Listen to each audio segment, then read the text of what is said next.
दुल्हा के बस बोढ़ारे। कहू नारद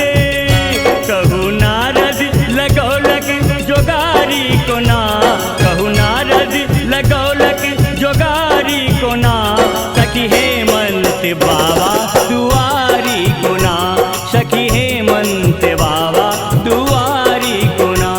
सखी हेमंत बाबा दुआरी कोना, सखी हेमंत बाबा दुआरी कोना।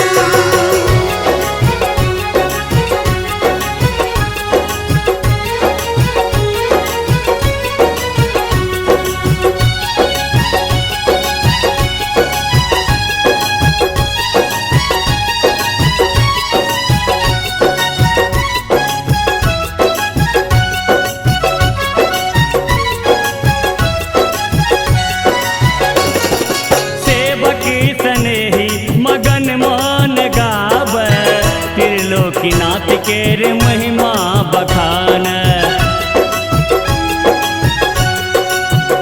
हो सेवक स्नेही मगन मान गाव त्रिलोकीनाथ केर महिमा बखान। अही दुल्हाल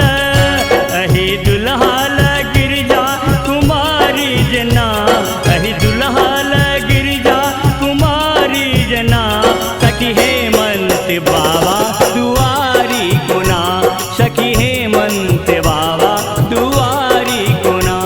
सखी हेमंत बाबा दुआरी कोना, सखी हेमंत बाबा दुआरी कोना। Aditi Films and Music